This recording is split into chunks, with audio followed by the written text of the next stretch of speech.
Hi everyone, welcome to Sock Season Week 8, November 19th through 25th, 2023. I'm Carol, host of a Stitch in Time podcast, and I can be found on Ravelry as Knits and Pearls.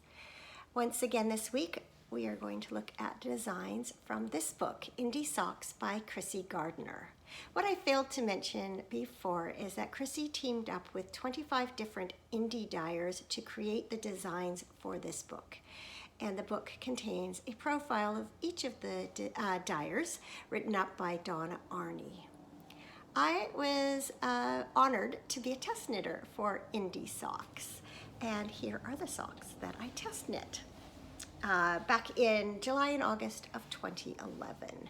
This is Ripple's Side. I knit this pair from Claudia Hand Painted Fingering in the A Walk in the Woods colorway.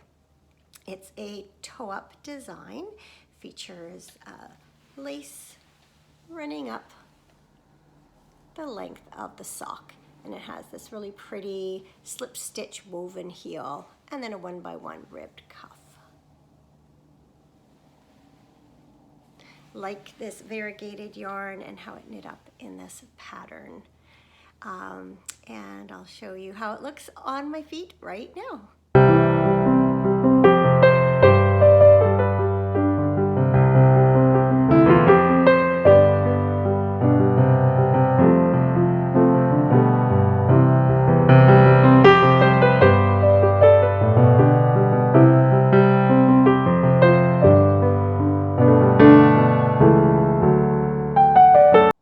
Memento Mori was the 12th and final pattern that was released for the Indie Socks CSK.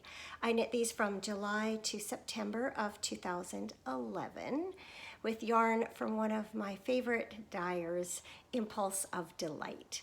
Unfortunately, she no longer dyes, but she's a British Columbian hand dyer who based her colorways on nature photos. This colorway, which was dyed on the Summit sock base, is called Berry Surprise, spelled B-E-A-R-Y. I know it's hard for you to see, so I'll bring this in a little bit closer, and hopefully you will see the beautiful yarn a little better. These socks were knit from the top down, beginning with a ribbed cuff. Then it features this rib and lace pattern with these little cluster stitches. Has an eye of partridge heel and then a rounded toe. I thought the dark colorway sort of went with the dark mood of Memento Mori. So I will give you a look at them on my feet.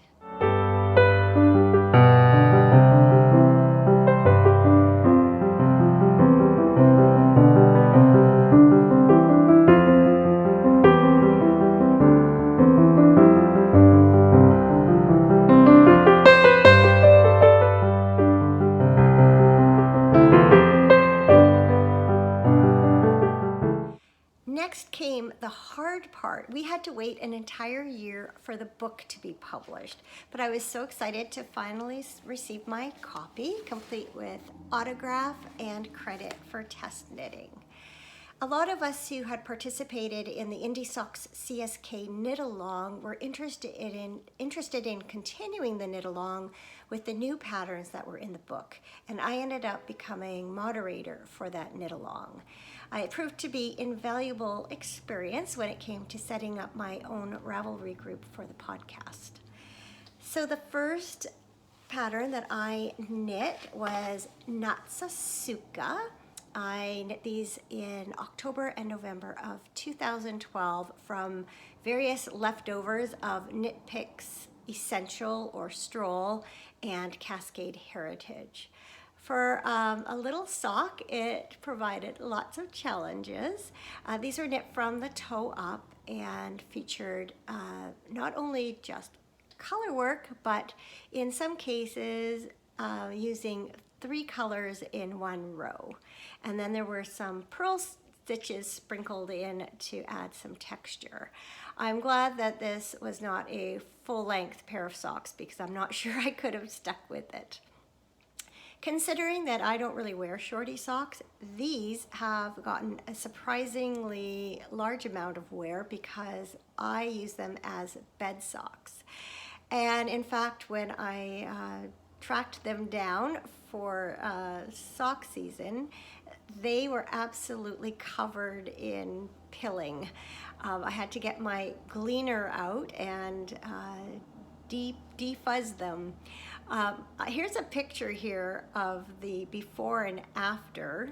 I'd say it's a pretty good advertisement for the gleaner. Not that I'm associated with them or anything, but it was truly a test for that product.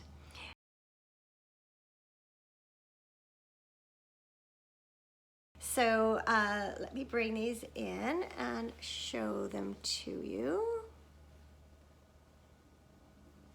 You can see it's a short row heel and just a ribbed cuff. But hopefully you can see the texture and all the colors in that color work. They are really pretty, I have to say. And like I said, I've gotten a ton of use out of this pair of socks. So here they are on my feet.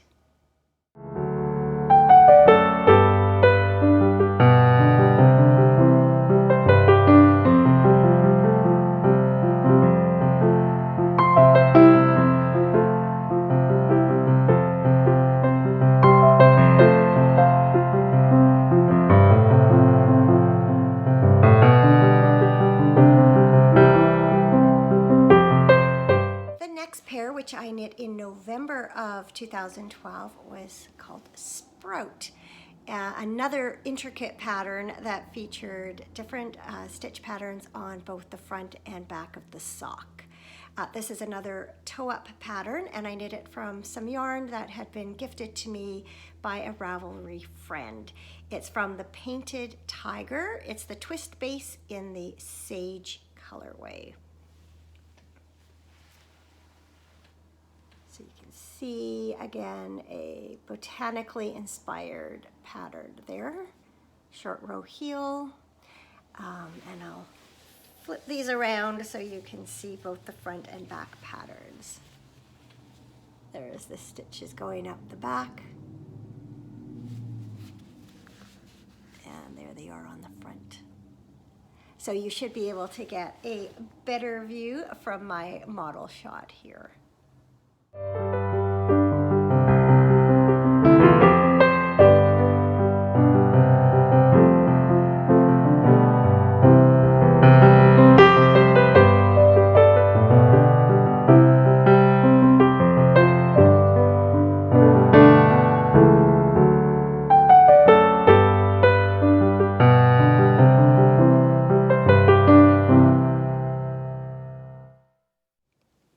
When I saw that Muir Woods featured coordinating heels, toes, and cuffs, I thought it would be perfect for some yarn I received as part of a Mother's Day kit from Simply Sock Yarn Company. It's Miss Babs Yummy 2-ply in the Tea Roses colorway, and then the coordinating skein is Blushing Pink.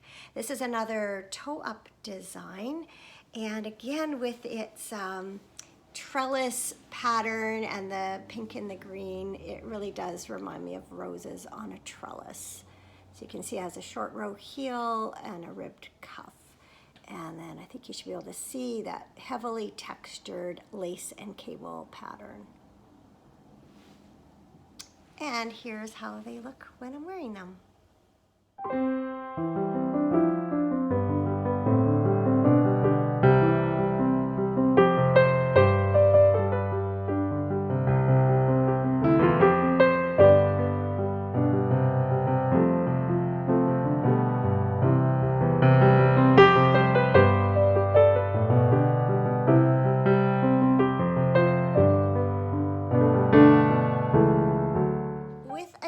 Like Orange Blossom, of course I had to knit these socks in orange yarn.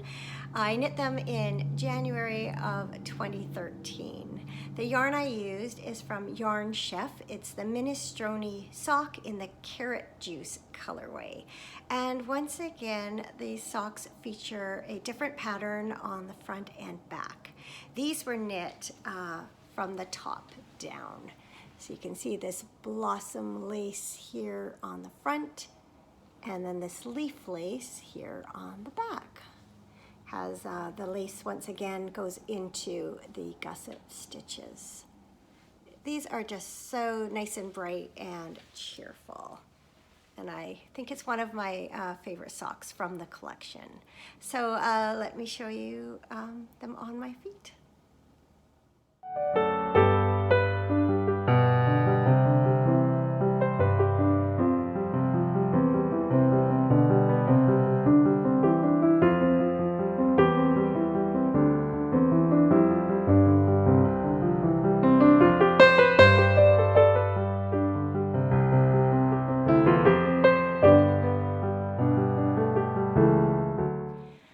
I would love to show you the next pair of socks that I knit in person, but unfortunately I don't own them anymore. I have this vague recollection that they got a hole in them and got tossed. I know I did wear them quite a bit. The pattern was Soda Fountain. I knit them in February of 2013 out of Sweet Georgia Yarn's Superwash sock in the River colorway. And my project notes indicate that I modified the pattern to make it a bit smaller. It was a toe-up pattern, and fortunately some photos survive so you can get a sense of what those socks looked like. I really liked the design of these socks, and maybe one day I'll knit myself another pair.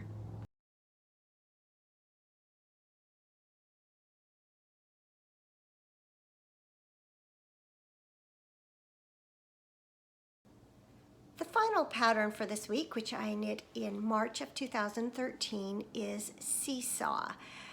These were knit from the top down, and I used Madeline Tosh sock in the Oxblood colorway. 1x1 ribbed cuff, followed by a textured lace pattern, kind of zigs and zags, traditional heel flap and gusset, and rounded toe. I'm afraid the yarn's getting a little bit blown out, but I'm hoping that you can see that lovely textured lace pattern. And here's the final model shot of the week.